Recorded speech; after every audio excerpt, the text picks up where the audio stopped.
Hi, and welcome to part 4 of Jessie McLachlan's case, part 2 of her trial. This part begins with the end of day 1, because the newspaper's going to keep up. There's a lot of information, so again, we'll just get straight into it.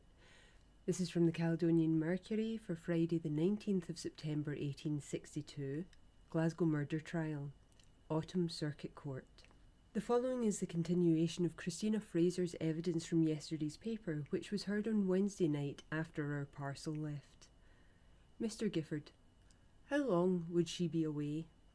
She did not seem to be many minutes away. She came into the room again with the rum in the basket. Cross-examined by Mr. Clark. You say you have known the prisoner intimately since she was a child? Yes. What kind of dispositioned person was she, to your knowledge? She seemed to me to be always a very respectable person. Since her marriage and the birth of her child, she has been ailing a good deal. Do you know that she has been ailing?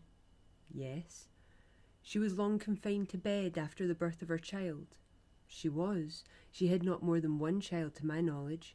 Since the birth of that child, she has all along been very delicate. Was she a violent woman in any respect? I never saw her violent, and I always thought her very civil.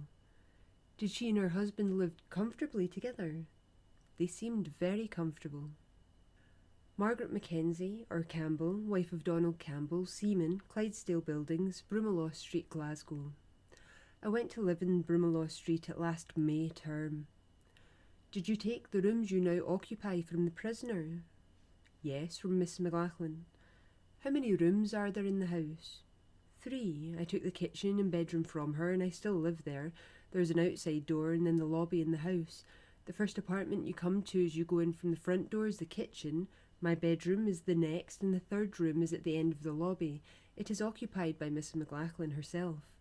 I remember Friday the 4th of July last. Did Mrs. McLachlan send your girl for anything that night? She sent my girl downstairs for envelopes. What time of night was this? It would be about 10 o'clock. And did the prisoner get them? Yes. Did the prisoner dress herself then? Yes, she dressed herself with a bonnet and shawl and with a grey cloak. The bonnet was drab-coloured. What kind of gown had she on below? Brown merino. Did anybody come in before she went out? Mrs. Fraser came in. I opened the door for her and showed her the way into Miss McLachlan's room. I returned to my own kitchen and went to bed. What did you hear after you went to bed? After I went to bed, Miss McLachlan came into my kitchen and went to my press. I cannot say what she took out, but there was nothing in the press but a small bottle and a bread basket. When did you next look into that press? I required to look into the press next morning. I did not miss the bottle at that time. Did you notice it? I did not notice the bottle then. I missed the bottle on the Monday following. What kind of bottle was it? It was just a small, common bottle. Shown bottle. That's just about the size and shape and the colour, but I cannot say it is my bottle. I never saw a check key for the door since I came to the house. And a person on the outside of the door required some person to open it from the inside. There is no handle to open it from the outside, and it opens from the inside only. The prisoner had been often talking to me about getting check keys for the door. In consequence of there being no check key, she and I had to open the door to let one another in. I did not fall asleep for a while, as I had a lodger named John MacDonald, and he did not come in till about 11 o'clock at night. Did you expect that you would require to rise again?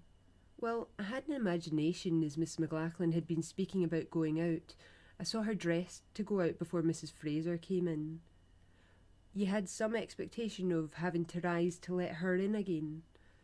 Yes, but I was not quite sure. When did you awake? I did not awake again until it was 5:30 o'clock. What waked you? Mrs. McLachlan's little boy crying. Lord Deas. In bed? Yes, I went into Mrs. McLachlan's room and took him out of the bed and dressed him. Miss McLachlan was not there. There was nobody there but the child. I dressed the child and put him into the kitchen. I can see a public clock from my kitchen window. I tried the outer door as I passed, and it was just as I had left it, and I could not say whether anybody had come or gone out. It was on the latch. I did not go to bed again. I gave the child a piece, and he fell asleep, and I put him into his mother's bed again. The milk girl came to the house about 8 and 9. Mrs. McLachlan came after that, about 9 o'clock on the Saturday morning. She rung the bell and I opened the door and let her in. I had not seen her from the night before when she was dressed.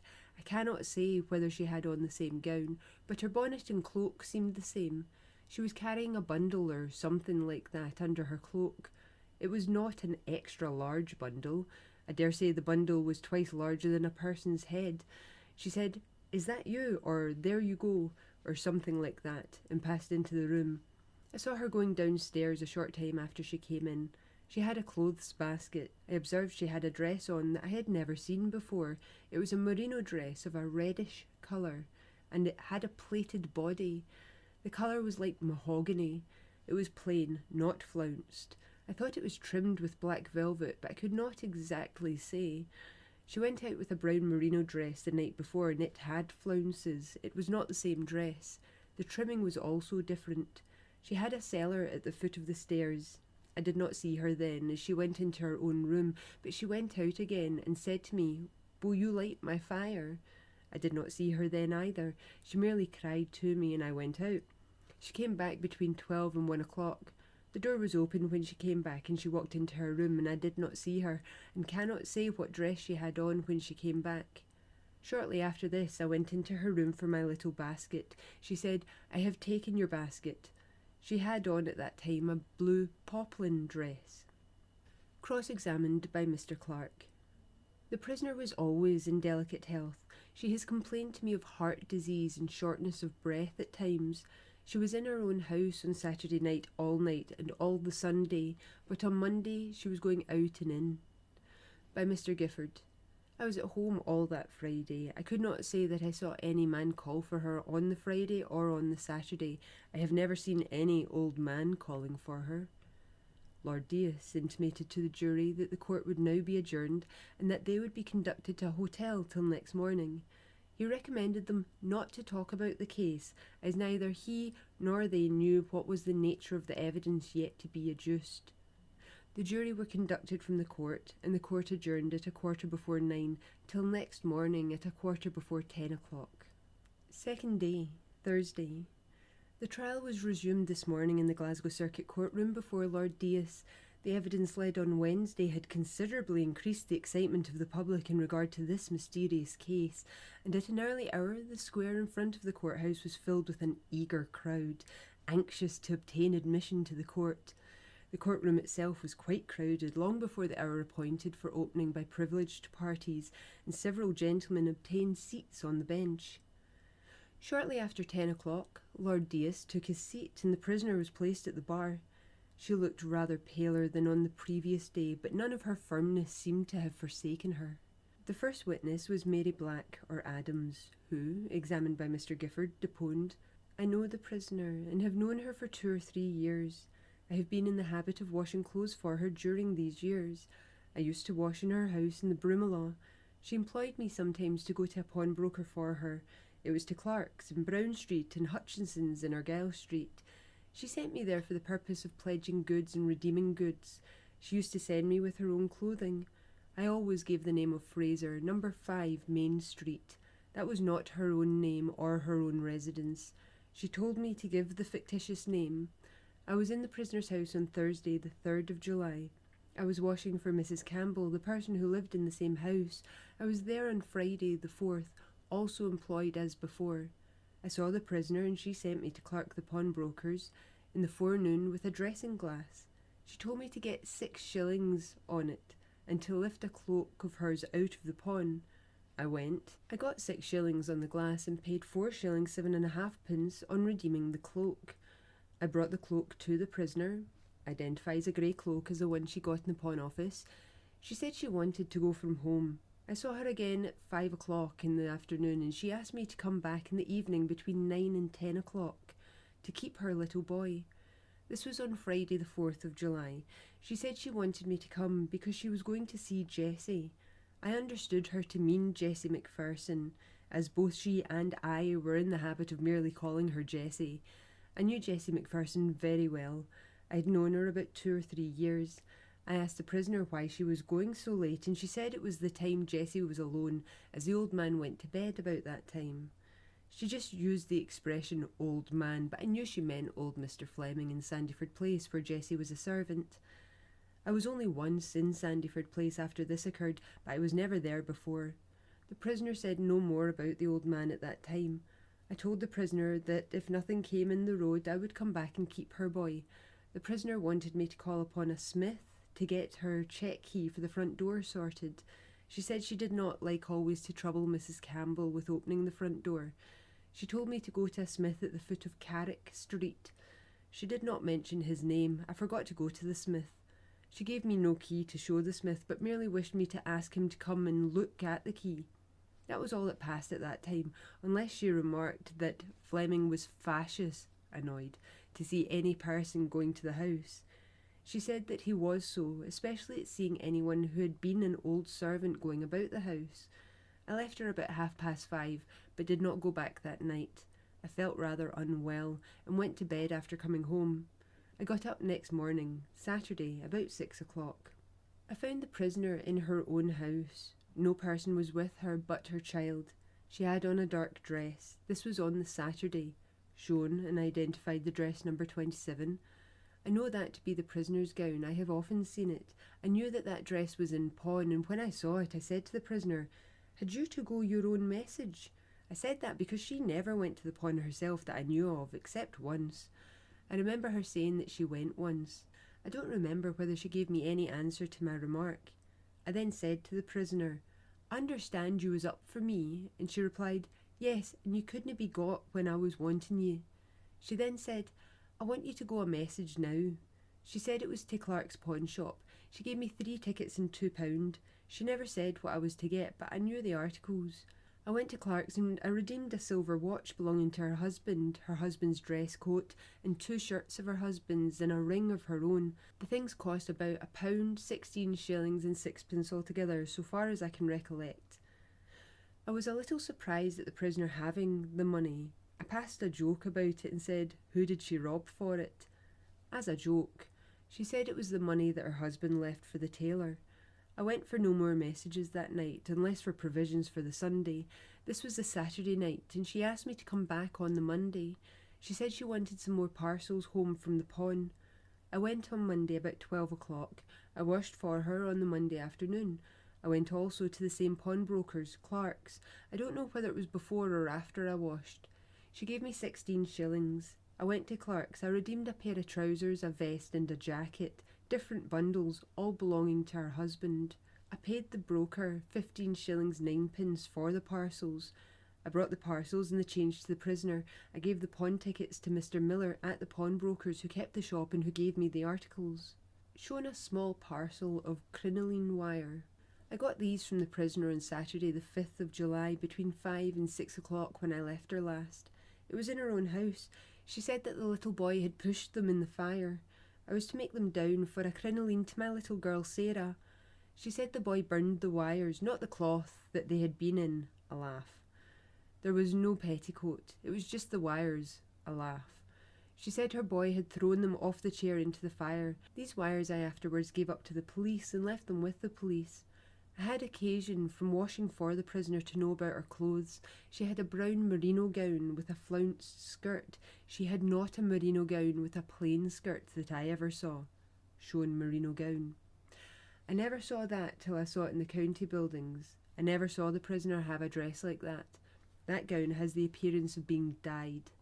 Shown a flannel petticoat and shift. I never saw these to my knowledge till I saw them in the county buildings. I never washed these for the prisoner. The petticoat appears to be newly hemmed. Shown a velvet cloak and a cloth cloak. I cannot say nothing about them. I never saw them in the prisoner's possession. I cannot say whether I've seen Jessie McPherson have them on or not. Shown a changing coloured or brown and a black watered silk dress. I never saw the prisoner with those articles. I never saw anybody else wearing them to my knowledge. I never saw Jessie McPherson wearing them, but I have been informed. Mr. Clark, stop, stop, stop.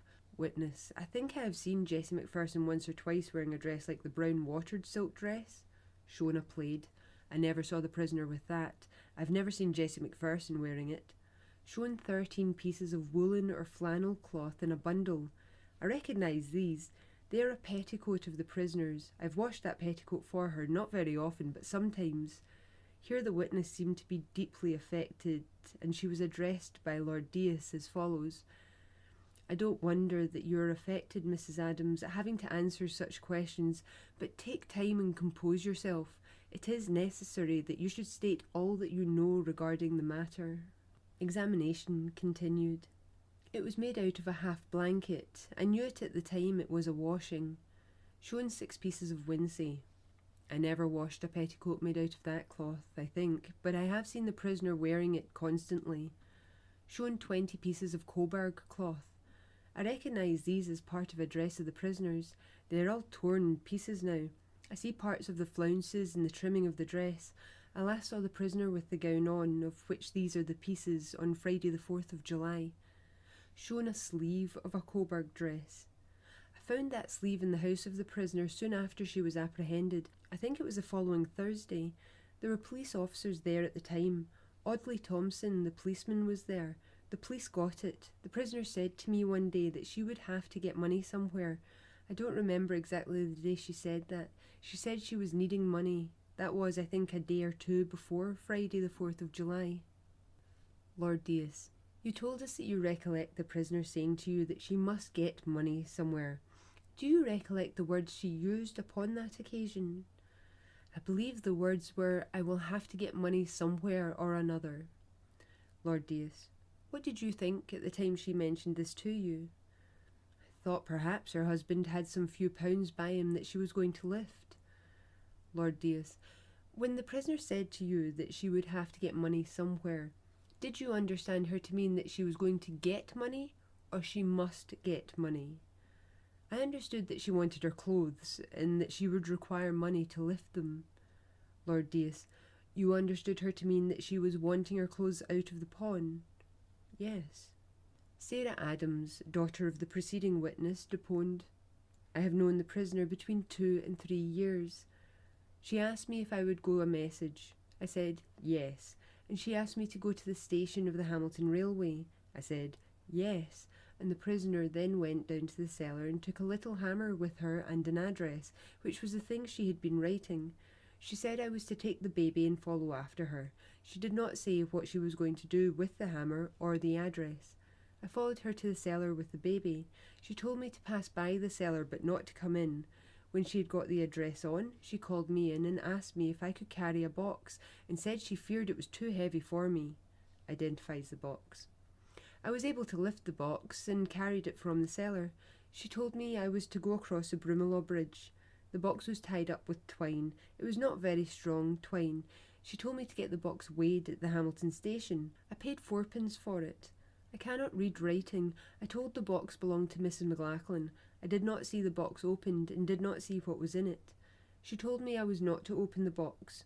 I went back to Mrs. McLachlan's and she asked me how much it cost, and I told her and she gave me 2p. I do not mind of her saying anything else. Did she bid you do anything? She bade me not to tell any person I was at the railway with the box. She said I was not to tell my mother, as perhaps she would be angry at me going so far. I have seen that black box often before. It belonged to the prisoner. I left the prisoner's and went to my mother's. The first time I saw her after the Saturday was on the Tuesday after the murder was committed.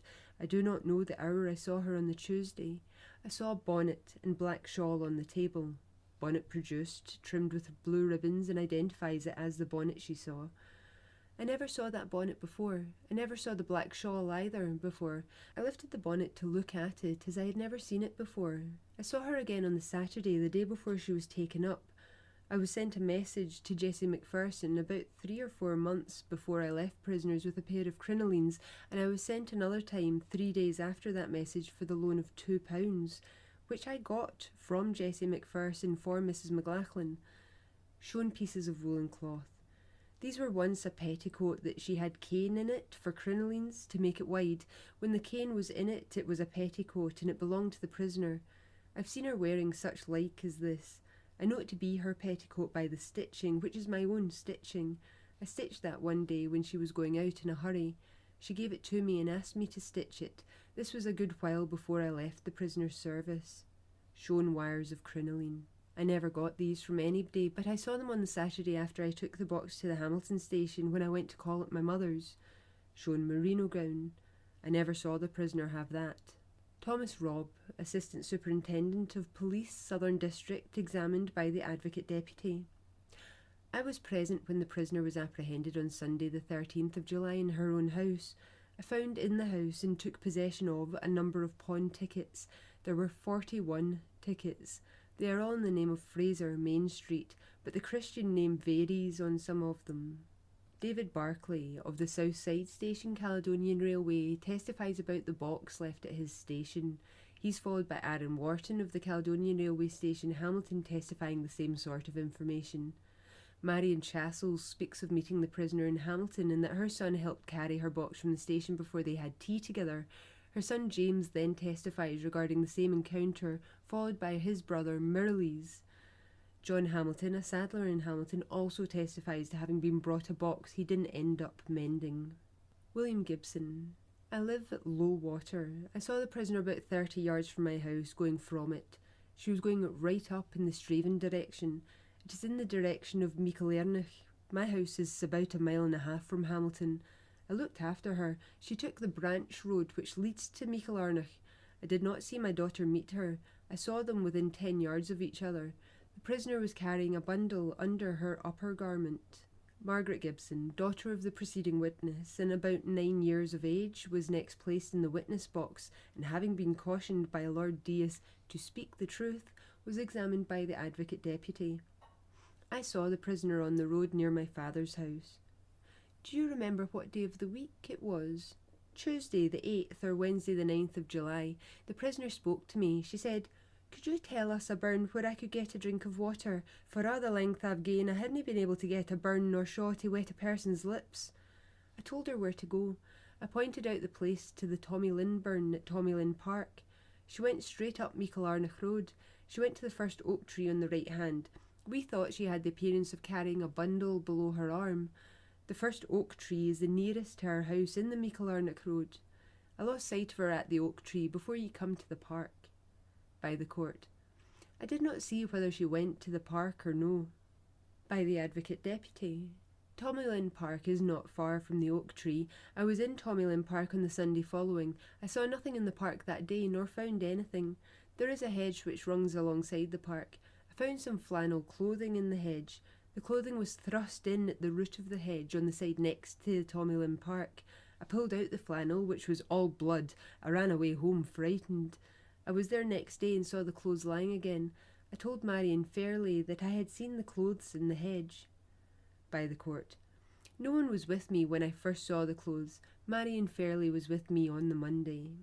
She continues to speak of finding the other clothing and fabric without taking any of them from where they were and identifies portions of it shown to her while on the stand. 11-year-old Marion Fairley confirms Margaret's testimony. She continues to speak of finding the other clothing and fabric without taking any of them from where they were and identifies portions of it shown to her while on the stand. 11-year-old Marion Fairley confirms Margaret's testimony. Daniel Stewart, Police Constable, Hamilton. I was directed to make a search for clothes in the neighbourhood of Hamilton. I did so on Thursday the 17th of July last. I found a merino dress in the park called the Templeton Park, shown and identifies the dress. I found a flannel petticoat in the park called the Tommy Lynn Park, identifies the flannel. I found a wincey petticoat on the roadside opposite where I found the flannel petticoat, identifies the pieces of wincey. I took possession of that, labelled it, and took it to Glasgow. It was torn and in the same state it now is. Andrew Cooper, Police Constable, Hamilton. In consequence of instructions, I made a search on the 18th of July. Superintendent Dewar was with me. I found a flannel petticoat, identifies a petticoat. I found that petticoat in a field called Holland Bush, about 30 yards above low waters on the road leading to Michelernich. Elizabeth McCrone, shopwoman to Robert Murray, Dyer, 239 Argyle Street. A woman came into my shop in July last and brought in a French merino dress. I cannot say whether the prisoner was the woman or not. Shown French merino dress. This is a dress that was brought into the shop. It was a cinnamon brown and she wanted it dyed black. I took the dress from her and sent it to the dye works. I afterwards gave the dress to the police. When she brought the dress in and wished it dyed black, I said it was a pity to dye such a dress. She said, however, that she wished it to be dyed black. She drew my attention to a cloak that she had on. The cloak shown me is the one she spoke of. She said she wished the cloak cleaned, but she was going to buy a plaid. She then left the shop with the cloak on, was away about half an hour and came back with a black plaid on. She then left the cloak. There were tassels upon the cloak. When I looked at the cloak, I said there was no need to do anything to the tassels. If she would wait, I would cut off the tassels and give them to her. I did so, and she took away the tassels. Interrogated. What name did she give? She gave the name of MacDonald. Elizabeth Coulter Rainey, wife of George Rainey, labourer. Mary Black Adams lodges with me and did so in July last. The prisoner came to my house on the Saturday before the news of Jessie McPherson's murder was published. She rapped at the door about 11 o'clock in the forenoon and asked for Mary Black. I said to her, "She is not in just now," upon which she told me to tell Mary Black when she came in that Mrs. McLachlan was seeking her. She then went away and came back again about 1 o'clock. She asked if Mary Black was in, and I said again that she was not. She then asked me if I had a little boy that could go a message for her. I said no, but I would go on any message for her myself. She then gave me a paper note and a pawn ticket to go and lift a bundle out of Hutchison's pawn. I did not see what was in the bundle until I came home.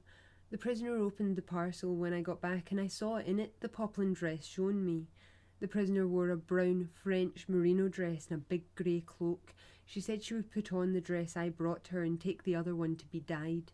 She had a boy in her arms when she said this. I said to her, "It is a pity to dye the brown dress," which she had on, for it was a nice one. She said she would rather have it a black colour. She gave the two children in the house a halfpenny apiece. She took off the dress in my house and put on the black poplin one. Elizabeth Steele, shopwoman to Jane McInnes or Reed Milner, Argyle Street, Glasgow. The prisoner came to our shop on the 7th of July last and bought a bonnet. The bonnet shown me is the one that was purchased by the prisoner and sent home to her house. The price of it was 4 shillings 10 pence. John Murray, Sheriff Officer, Glasgow. I went to Murray the dyer on the 14th July last and got the black dress and drab cloak shown me. Robert Lundy, assistant to John Lundy, pawnbroker, East Clyde Street, Glasgow. I and my father had a pawn shop on 5th July last. The prisoner came to my house between 12 and 1 o'clock on Saturday, the 5th of July. She went into one of the boxes. I went to serve her. She said she wanted £6 10 shillings upon the silver plate which she gave me. She said that they were for her mistress to make up the rent. James Lynn was there, and I heard him ask her name. She answered, Mary MacDonald, number 5 St Vincent Street. I gave her an advance of £6 15 shillings upon them. I kept the articles. They were entered in my books of that day. I left town on the same day and returned on Tuesday evening, by which time there had been accounts in the newspapers of a murder and of missing plate. That induced me to look at the plate, and I took them all immediately to the police and delivered them to them. I saw them labelled. The letter F is on them. There was nobody with the prisoner when she came to pledge the plate. James Lynn confirms a previous testimony of his employer. William Smith Dunlop, ironmonger, testifies to having sold the prisoner the tin box previously mentioned, with some back and forth about when it was she took it away or whether she had it sent to her. This is followed by discussion over how he knows this is the same box she bought and not another, if they're all made in the same way with the same markings. James Fullerton confirms Mr Dunlop's testimony. John Rook, clerk on the Glasgow and South Western Railway, testifies about the box having been left addressed for air. There's laughter every time he uses collection in place of recollection, which happens frequently, and it's taken up by those questioning him, much to the amusement of the gallery spectators. Archibald Macmillan, porter, Glasgow and South Western Joint Railway, Bridge Street, Glasgow. There is a goods station at Bridge Street. I remember of a man coming to me about the 10th of July to speak about a box that had been sent to Ayr. Robert Blair, deponed. I am a clerk in the station at Ayr of the Glasgow and South Western Railway. I remember of a tin box coming to Ayr on the 9th of July. Robert Young, clerk in the parcel office, Greenock section of the Caledonian Railway, deponed. I am a clerk at the Bridge Street station. Shown a book. That is the parcel delivery book. It is a book for the entry of articles received at our station to be delivered in Glasgow. Mr Clark objected to the production of the receipt book as evidence. Mr Gifford said he proposed to ask the witness where the tin box came from on the 10th July and to whom it was given. Lord Deas: What does that entry now shown you refer to? It referred to a tin box which came from Ayr and which was to be delivered to a person of the name of Darnley. That box was delivered by me at the Glasgow station to a person who had called for it. Mr. Clark said his objection just came to this, that if my friend will continue to follow this line of examination, I must demur, unless he undertakes to put into the witness box a person to whom the box was given. My advice is to the public prosecutor that when an objection is taken to any question, he should withdraw it. Mr. Gifford: Well, I will withdraw it in the meantime and consider what course I will follow afterwards. Mrs. Reed, wife of Mr. Reed, gasfitter, deponed: I reside at Dunforker Road, Greenock. A box was brought to my house on the 11th of July last. The box now shown me resembles it very much. It is the same size and colour. There was no address upon the box. It was left with me about 5:15 in the afternoon of the 11th. I knew the person who brought the box. Mr. Clark: Do not say who it was. Mr. Gifford: Did you know him very well? Yes, my brother James McLachlan brought the box. James McLachlan is the husband of the prisoner. I did not see the box opened, nor did I see anything taken out of it. I saw several dresses on Saturday the 12th, the day after the box came. The dresses now shown me are the dresses I saw on that occasion. I saw them lying on a bed in my house. I removed them to my drawers. They remained in the drawers from Saturday morning till the following Wednesday morning. Interrogated: Did you see anything done with them on Wednesday? I saw them put into the box. I saw the address written and put on the box after they were in. The address was Mr. Thompson, County Buildings, Glasgow. The box was taken away from my house and I never saw it again. A porter named Laurie called for it. Donald Laurie, porter, Greenock, deponed: I know Mrs. Reed's house in Greenock. The Greenock porters and delivery men testify to their having handled the box to and from Mrs. Reed's, followed by those of Glasgow. Margaret McInnes or McLachlan, residing in the island of Mull. I was a servant of Mr. John Fleming, number 17 Sandyford Place. I was his servant since the spring of the present year up to the 1st of May. I was with him for 4 months preceding that date. Jessie McPherson was a servant at Mr. Fleming's when I was there, and we were the only 2 servants kept at the house in Sandyford Place. I had occasion to see Jessie McPherson's dresses. Shown Cleaver: That was in John Fleming's house when I left. It was in his kitchen. I do not know Mrs. McLachlan, the prisoner. I have heard Jessie speak of her. She spoke as if she had respect for her. She always spoke in a friendly way of her. Mary Downey, servant with Donald Johnson, mining engineer, Glasgow. I knew the late Jessie McPherson many a year, 9 years past last March. I have been in service with her. Her and I carried on business together for a 12-month in Grace Street, Finniston. We were grocers and victuallers. We gave up business 2 years past last April. I often saw her after that. She also identifies clothing and states she was with the victim when certain of the pieces were purchased. By Mr. Clark: I saw Jessie last on the 18th of May in Mr. Fleming's house. Lord Deas: Did she give up carrying on business at the same time as you did? Yes. Did she never resume business? No. You and she began at the same time and ended at the same time? Yes. Have you ever seen old Mr. Fleming when you were in Anderston? Yes, sir, often. Margaret Fleming, residing with John Fleming. I am a sister of Mr. Fleming the accountant. In July last I was living at Dunoon, at Mr. Fleming's cottage there. I went down in the end of May. Jessie McPherson was left in charge of the Sandyford Place house. There was no other servant there. There is a room off the kitchen with 2 chests of drawers in it. They were used, one pair by old Mr. Fleming and the other by myself. I had occasion to see Jessie McPherson's dresses. Cross-examined by Mr. Clark: Where is the room in which the old man slept? It was the room above the kitchen on the dining-room floor. At this stage of the proceedings, Lord Deas dismissed the jury and ordered them to be present again in court at 9:15 this Friday morning. The court adjourned at 9:15. From the Caledonian Mercury for Saturday the 20th of September, Glasgow Murder Trial, Autumn Circuit Court, 3rd day, Friday. The trial of Jessie McLachlan was resumed this morning at 10 o'clock. The crowd, both inside the courtroom and in the square in front of the buildings, was as large as ever. The excitement felt as to the result of the trial was most intense. As on the previous day, the prisoner presented a calm, unmoved countenance when placed at the bar. The first witness called was Andrew Sloane, clerk and cashier to John Fleming, accountant, who deponed, "I know Mr. James Fleming, John Fleming's father. I have known him about 15 years. I do not know his age, but I have heard him say some time ago that he was 85 years. He is employed in collecting the rents of a small property." By the court. By a small property, I mean collecting the rents of a number of small houses. Examination continued. There is nothing wrong with James Fleming's mind that I know of or ever heard of. He has his faculties as entire as you could expect at his age. I remember the Monday on which Jessie McPherson was found dead in the house. Old Mr. Fleming had been in the office on Saturday the 5th. He was there about half an hour.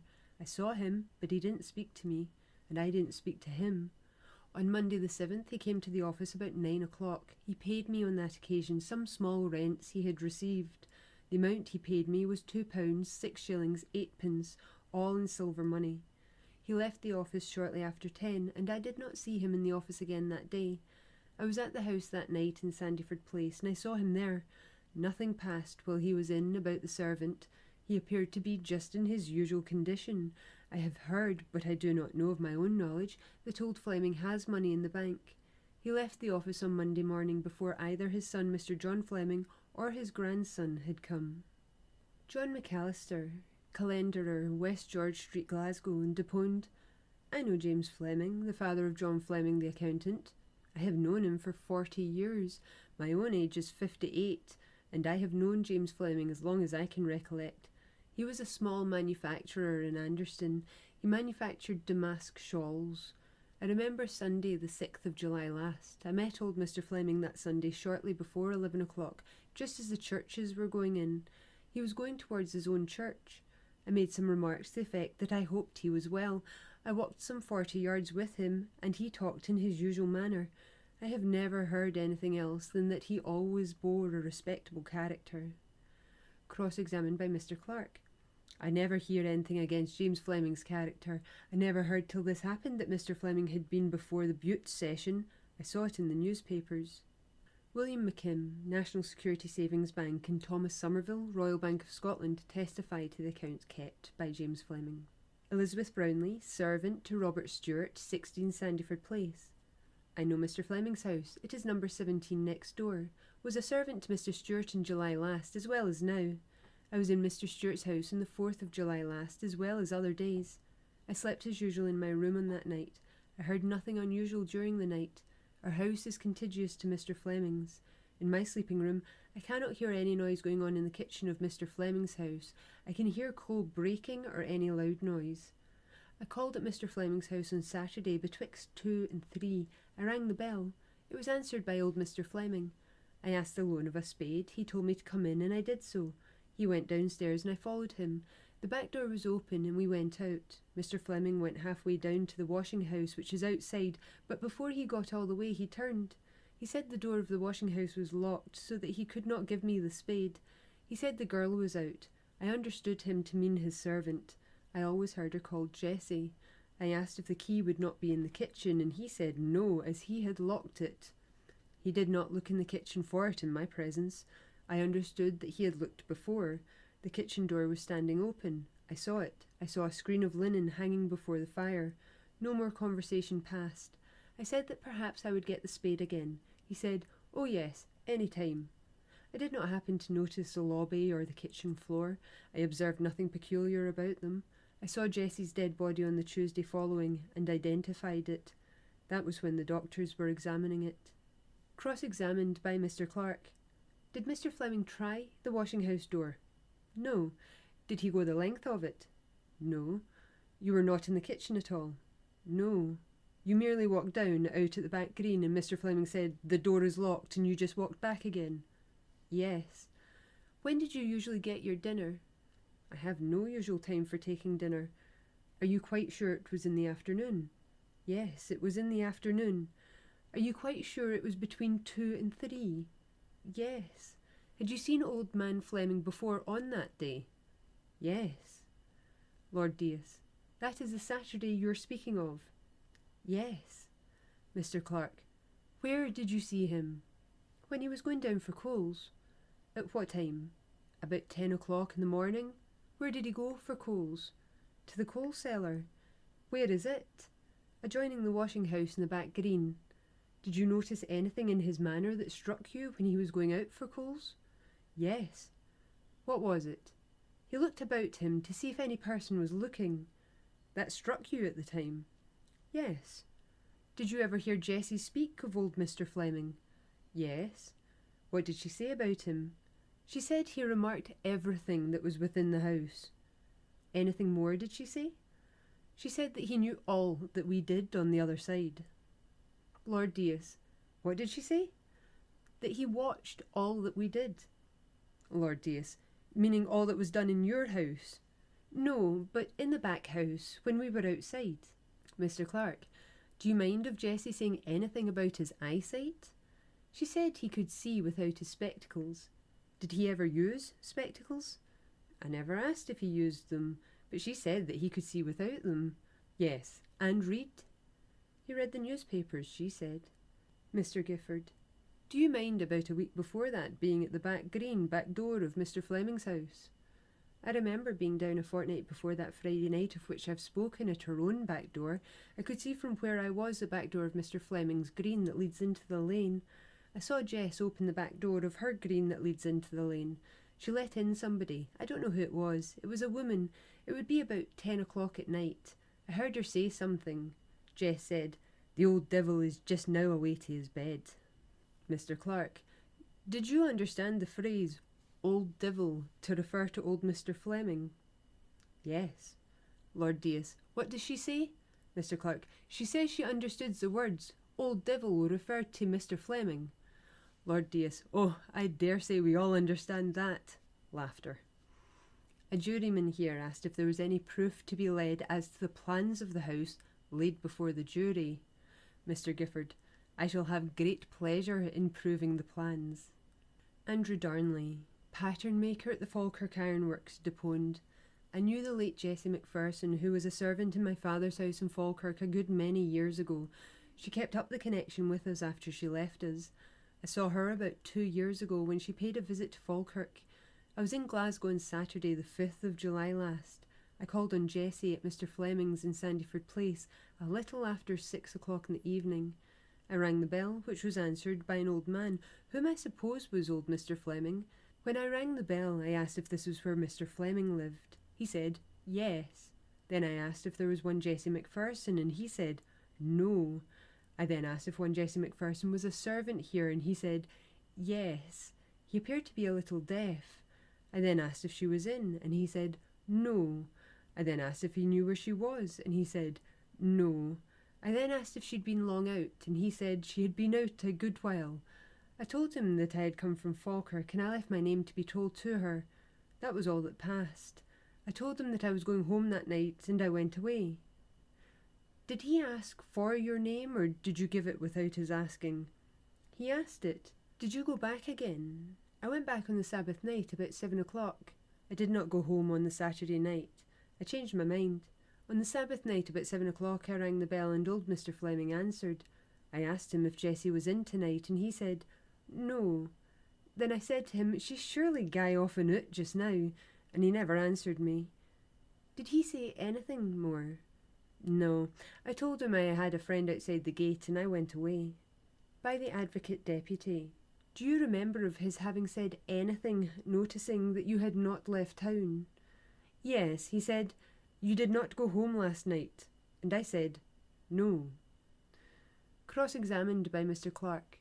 Did he speak to you about your sister? Yes, he said to me, your sister was up here staying a day or two with her. Was that on the Saturday or Sunday? On the Saturday. That was when you told him your name was Darnley? Yes. When had your sister been there? I could not say how long it was. She was there a day or two, but I could not say how long it was before that. Would it be a month or so, or more? I think so. Charles O'Neill, architect and civil engineer, Glasgow, deponed.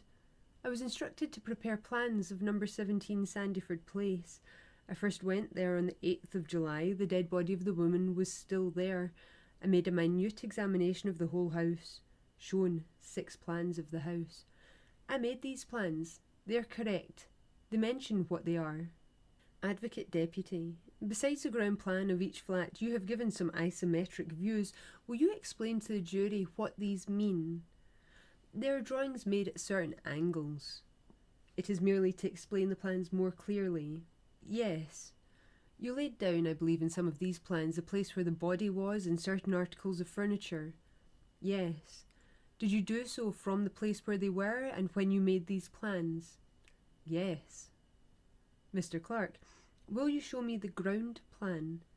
Lord Deas, interrupting Mr. Clark and addressing the witness. The plans, as I understand, just represent what you said. Just so, my lord.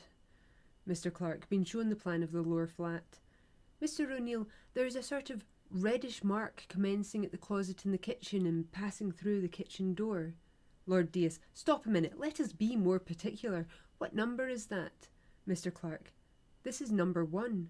There is a reddish sort of stroke commencing at the closet in the kitchen. The word closet is in the plan and extending through the kitchen door along into the servant's bedroom. What is that intended to represent?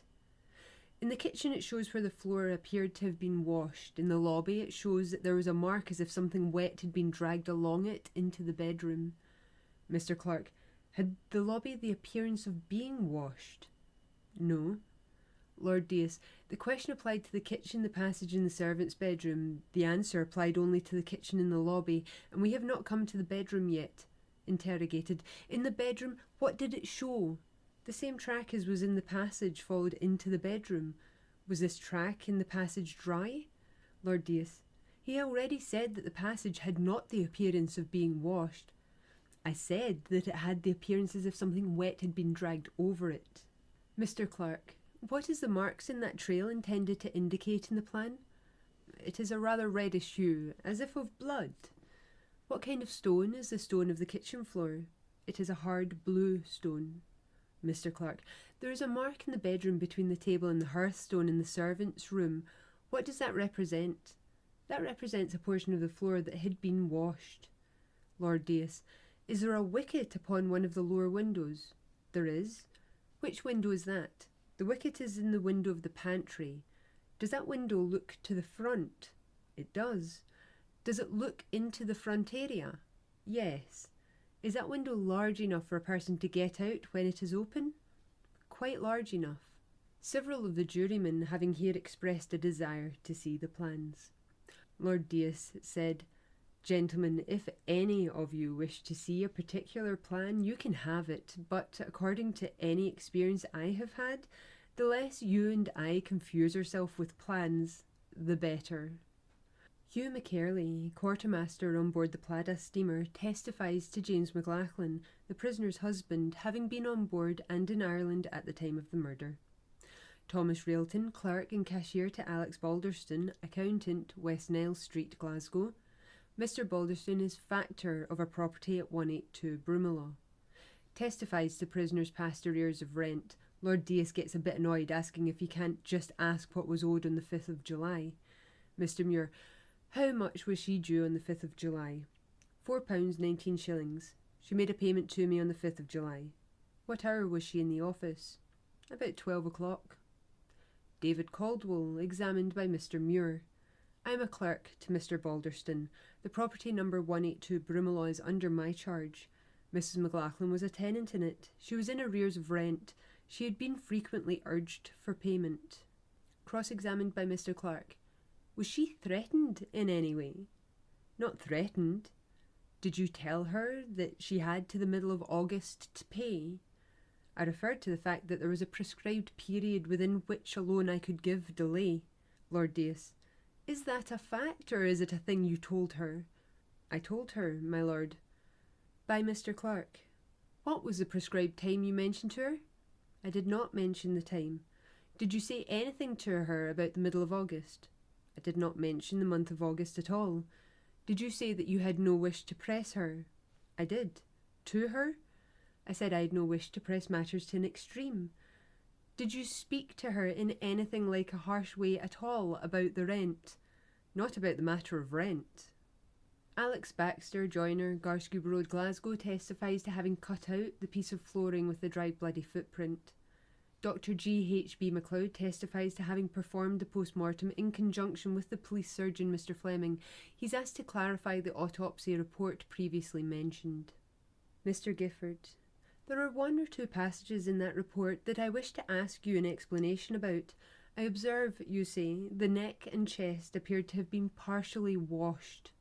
Explain more minutely what the precise appearance of these parts was.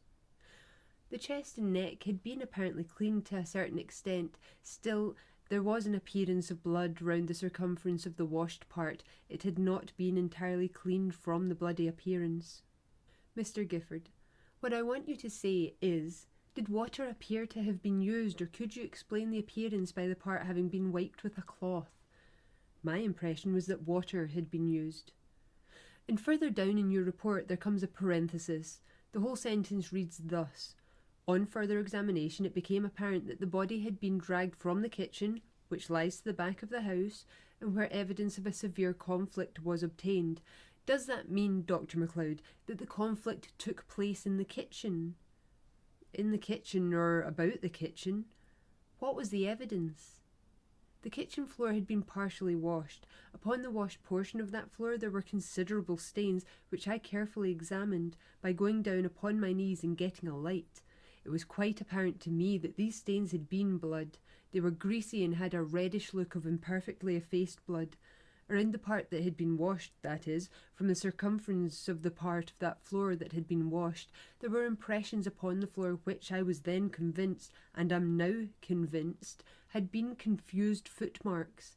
If I might be allowed to express what I mean by footmarks, I may state that they were sort of twists of portions of the heels upon the floor, with the ball of the foot, in other cases marked also upon the stone. There were upon the jaw box, and upon the inside of the door, upon the doorpost, upon the rug or mat, upon an angle of the wall immediately outside the kitchen door, upon the upper part of a pantry press close to the kitchen, and between the kitchen and the room where the body was found, in the passage, and also upon the corner of the wall at the foot of the stairs, marks of blood. There was also blood upon the stair, upon the lowest step of the stair. Lord Deas: Upon the lowest step only? There were some other marks upon other steps, but particularly upon the lowest step. These circumstances, in connection with some of the wounds found upon the hands and wrists of deceased, which I believe had been— Lord Deas: Stop a little, Dr. MacLeod. You state in your report that there were signs of a struggle in the kitchen. It would be more distinct if you would confine yourself to the marks you saw in the kitchen. Well, it was on the grounds I have stated that I formed the opinion that a struggle had taken place in the kitchen. You are still of the opinion you expressed in your report in regard to that matter? Distinctly. Lord Deas: I interrupted you when you were about to state that you were confirmed in your opinion by certain wounds on the hands and wrists of the deceased. Would you be kind enough to state now what these were? There were wounds on the hands and wrists of deceased which I thought could only be accounted for by her endeavouring to protect herself in a struggle with another person. Lord Deas: That confirmed your opinion? It did. Cross-examined by Mr. Clark: Did you examine the prisoner's hand? I did. Did you see whether there was any bite or mark upon it? There were some marks. When was this? On the 14th, I think? Lord Deas: Did you see any mark? Yes. Where and what? There were some marks upon 3 fingers of the left hand, which the prisoner told me had been caused— Mr. Clark: I want to know what, in your opinion, had been the cause of these marks. Witness: She accounted— Lord Deas: The question at present is, what is your opinion, so far as you can judge looking at the marks, in regard to the cause of these marks? Some of the marks were evidently caused by a bite or bites. One of them was cut. Mr. Clark: I am speaking of the one caused by the bite. In your opinion, how was that caused? My impression was that the explanation given by the prisoner, that a dog had bitten her, was correct. Could they have been caused by deceased biting her, or could they have been caused by the bite of a human mouth? The bite was not similar to the bite of a human being. Mr. Clark: I presume that includes the teeth of the deceased. Laughter. Lord Deas: I presume so. Lord Deas. Can you tell me the injuries which must have proved fatal? A great number of vessels must have been opened in these wounds, and would the bleeding from the wounds have produced death? Certainly, but not necessarily if they'd been stopped in time. It is so. Just tell me what you say about this. The large vessels were destroyed under the right ear. It would hardly have been possible to have stopped the bleeding from these vessels. And would death have ensued from the other wounds? From the other wounds, if not arrested, but not necessarily. Not necessarily. What was the nature of that injury below the right ear? The soft parts were completely reduced to a jelly, completely destroyed by repeated blows at that part. The blood vessels were destroyed likewise, the jawbone was broken, and part of the skull was knocked off. A cleaver was here shown to the witness. Lord Deas. Might the injury under the right ear have been produced by that instrument? All the injuries might have been produced by that instrument, including the injury under the right ear. Yes. Might they have been produced by any other heavy cutting instrument? Yes. Was there any cause discoverable upon the post-mortem examination for death except external injuries? None. It is possible, I say, that the wounds might have been produced with an edged instrument. You have seen the wounds and told us what injuries were necessarily fatal. The question, therefore, is whether these injuries might have been produced by any other than an edged instrument. They certainly could not have been produced by a blunt instrument. Mr. Clark. Not one of the wounds. Not one of the fatal injuries. Dr. Penny, Professor of Chemistry in the Andersonian University, testifies regarding his examination of the bloody, ripped clothes which were found and the crinoline wires.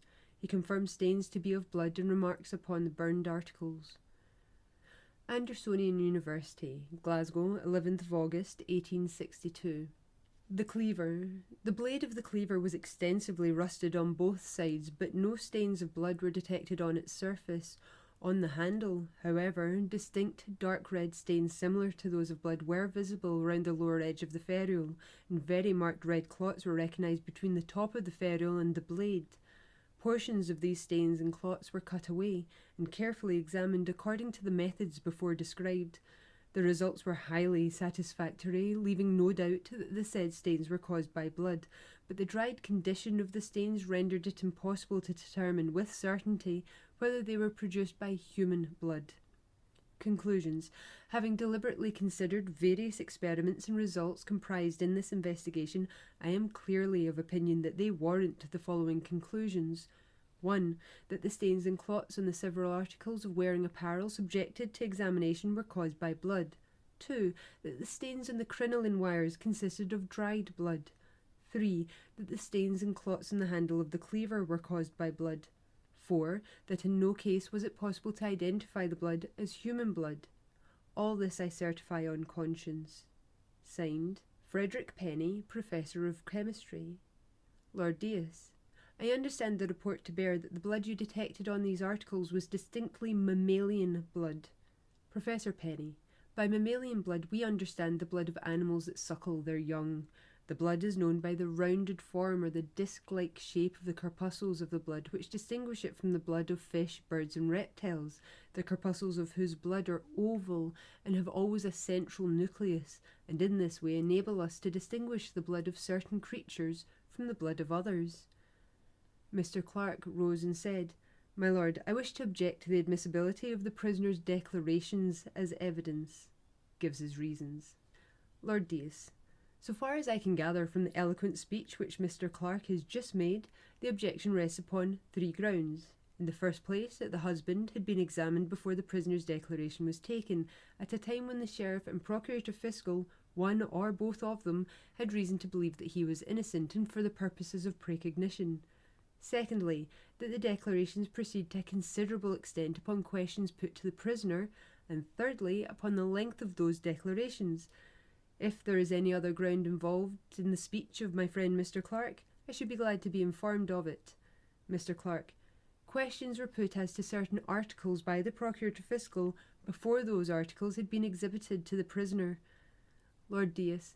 Then the fourth ground is that certain questions in regard to certain articles were put before the articles were shown to the prisoner. These objections I can only dispose of on the evidence which is before me, and that evidence is afforded by the cross-examination of Sheriff Substitute Mr. Strathern and the Procurator Fiscal Mr. Gemmell. Mr. Clerk, and the declarations themselves which your lordship has before you. Lord Dias gives his reasoning for allowing the declarations point by point. The whole question raised before me is simply this: whether I shall or shall not allow them to be read, and I cannot see any ground in point of law for refusing to allow them to be read. The declarations of the prisoner were then read as follows. At Glasgow, the 10th day of July, 1862 years, in presence of Alexander Strathern, Esquire, Sheriff Substitute of Lanarkshire, compeered Jessie McIntosh or McLachlan, presently prisoner in the prison of Glasgow, and the previous declarator emitted by her in presence of the said Sheriff Substitute on the 14th of July current, having been read over to her, and she being again judicially admonished and examined, declares and says, I adhere to the said declaration as being correct. Speaks her time in Hamilton, disposing of the box of clothing, advises how long she's had the apparel she was wearing when apprehended. I had a pair of old boots, the only pair which I had for wearing, and these I threw into the ash pit along with some other rubbish on Friday the 4th July current, on the occasion of cleaning out my room. I purchased same day a pair of new boots, which I now see and identify, and a sealed label attached thereto, docketed and subscribed as relative thereto. On that evening, when Mrs. Fraser came to my house, I took a bottle out of Mrs. Campbell's press, and went with it to the public house of a person named Menteith, in Argyle Street, between Street and James Watt Street, and wanted to put into it a gill and a half of whisky, but as the bottle was too small, one of the shopmen gave me a pint bottle to contain the whisky in, and I left Mrs. Campbell's bottle instead. The pint bottle was in her house when I was apprehended. Describes clothing she knows to be Jessie McPherson's. She's shown the articles that were found. I declare I know the said dresses, cloaks and plaid to be Jessie McPherson's, and are the same which I have before mentioned. Claims the victim had sent her clothing to be amended and dyed for varying reasons. I had heard of the murder on Tuesday night, and next day I heard that some of Jessie McPherson's clothing was a-wanting, and having them in my possession, I got frightened and sent them off to Ayr, as before mentioned. I addressed the articles to Mrs. Darnley, because I knew her and could speak to her on the subject, and sent them to Ayr to be out of the way till I should have seen Mrs. Darnley. I told my husband about the clothes and where I had sent them on Thursday night, the 10th current, and I asked him to bring them back from Ayr and to take them to Greenock. He wanted me to go to the fiscal's office and tell about them, but I felt frightened. The sealed labels referred to in the foregoing declaration and the previous declaration referred to are docketed and subscribed as relative hereto, all which I declare to be truth. Jessie McLachlan, Alex Strathern. At Glasgow, the 14th day of July, 1862 years, in presence of Alexander Strathern, Esquire, Sheriff Substitute of Lanarkshire. Compeered as prisoner, who, being judicially admonished and examined, declared and says, My name is Jessie McIntosh or McLachlan. I am a native of Inverness, 28 years of age, wife of James McLachlan, second mate on board the steamship Plada, and I reside at number 182 Brumallow, Glasgow. I knew Jessie McPherson, who was a servant to Mr. Fleming in Sandyford Place, Sauchiehall Street. I was a fellow servant of hers in Mr. Fleming's employment in his house at Sandyford Place and at his coast house near Dunoon for 2 years prior to September 1857.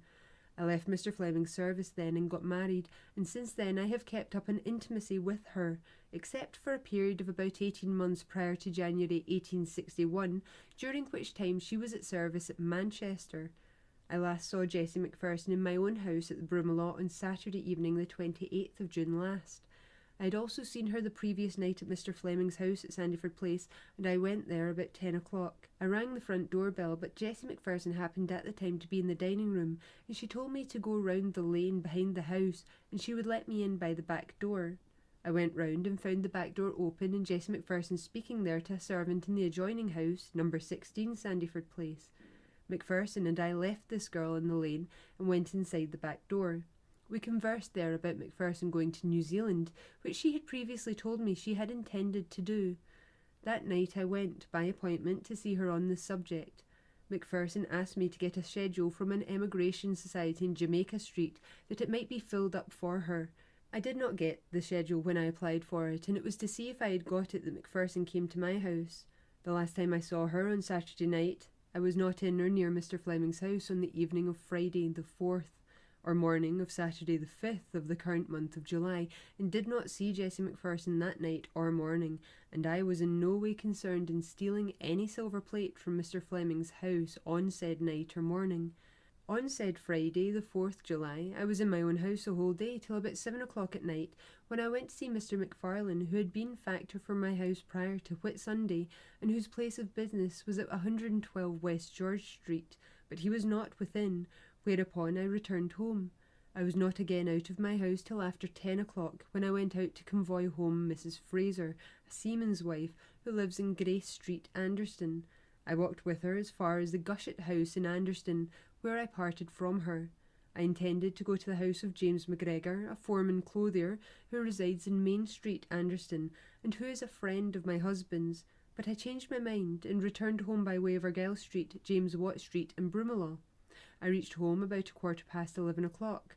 I let myself in by means of a check lock key, and which is in the house. This key I carried myself, and always let myself in by means of it. It is one of the keys of the press in the lobby in my house, and for which press there are 2 keys. On going upstairs I found John MacDonald, a young man who lodged with Mrs. Campbell, who occupied a part of my house. He was going upstairs before me, and went into the house along with me. He did not remain in the house above a minute, and then went out again. I went straight to bed without speaking to Mrs. Campbell, but in about half an hour I heard the doorbell ring, and Mrs. Campbell opened the door, and I heard from the voice that it was MacDonald returning. I remained in bed till between 7 and 8 on Saturday morning, without ever having been up or out of the house. My son, a child of 3 years of age, slept in bed with me. When I rose, I dressed and went out without breakfast, leaving my child in bed. I went for coals to the house of an old woman in West College Street. I brought back the coals in a large basket covered with a piece of old carpet, which I had taken out with me. I was not absent above a quarter of an hour. Mrs. Campbell was not up and out of bed when I went out, but she was out of bed when I returned, because I rang the bell and she let me in. I had forgotten to take the cheque with me. Mrs. Campbell had taken my child out of bed and dressed him while I was absent. I lighted my fire and made breakfast for myself and child. I remained in the house till above 12 o'clock on said Saturday, when I went out and went to the pawn office of Mr. Lundy in East Clyde Street. I went there to pawn silver plate, which I had received from James Fleming, the father of Mr. Fleming, my late master, on the previous evening in my house. He came to my house about 8:15 that evening, and I let him in, and took him into our parlour. He carried a parcel wrapped tightly up in white cloth, and laid it on the table. He asked me if I would go a message for him, and he would pay me well for it. I asked him what it was, and he said he wanted me to pawn some silver plate which was in the parcel. I said the pawnbrokers would know the plate did not belong to me. He said I was to say it was rent I had to pay. I asked what name I would give as pledger, and if I would give Mr. Fleming's name, and he said no, not to put down Mr. Fleming's name, as it would be in the directory. I then said, what name will I give? And he said I was to give the name of Mary Mackay or MacDonald, number 5 or number 35 St. Vincent Street, and that I was to seek £3 10 upon the plate, or as much more as I could get. Fleming said that he was short of money and had to go to the Highlands, and did not like to lift money out of the bank. I agreed to pawn the plate, and Fleming said he would come and see me the next afternoon, and then he left the house. There was no one with Fleming and me in the parlour, and I do not know that anyone saw him in the house, but Mrs. Campbell was in at the time he was there. I went, as I have already said, to Lundy's pawn office, and it was then between 12 and 1 o'clock on the Saturday. I returned straight home from the pawn office with the money and ticket, and reached about 1:15. I remained in the house, and about 2:45 old Fleming came there. He then asked me if I had got his message, and I told him I had got more than he thought, and then gave him the whole money I had got, together with the pawn ticket. He thereupon offered me £5 for having done the message, and not to mention it to any person. I told him that £5 was too much for me, and I took £4 from him. This money was in £1 banknotes, and part of what the pawnbroker gave me. Fleming repeated that I was to tell no one of what I had done for him, in case it would come to his son's ears, and that £1 or 2 would do him when he was away at the Highlands.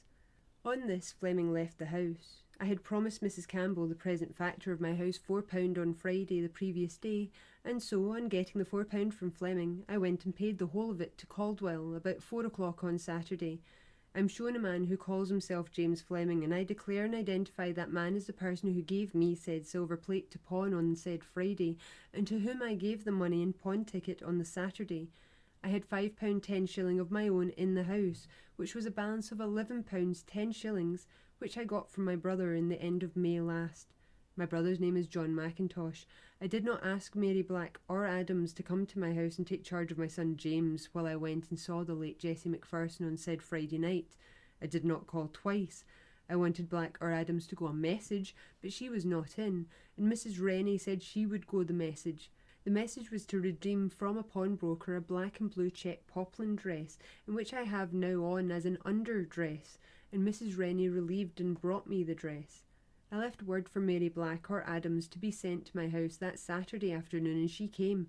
I gave her 2 £1 notes to redeem other articles from the pawn. On the Monday following, I gave her 11 shillings to redeem some other articles which were pledged. I gave her no more money. I had 2 chemises, but one of which since I put on, that now shown me I have torn up, having been destroyed by my child. I had no flannel petticoat except that now shown me.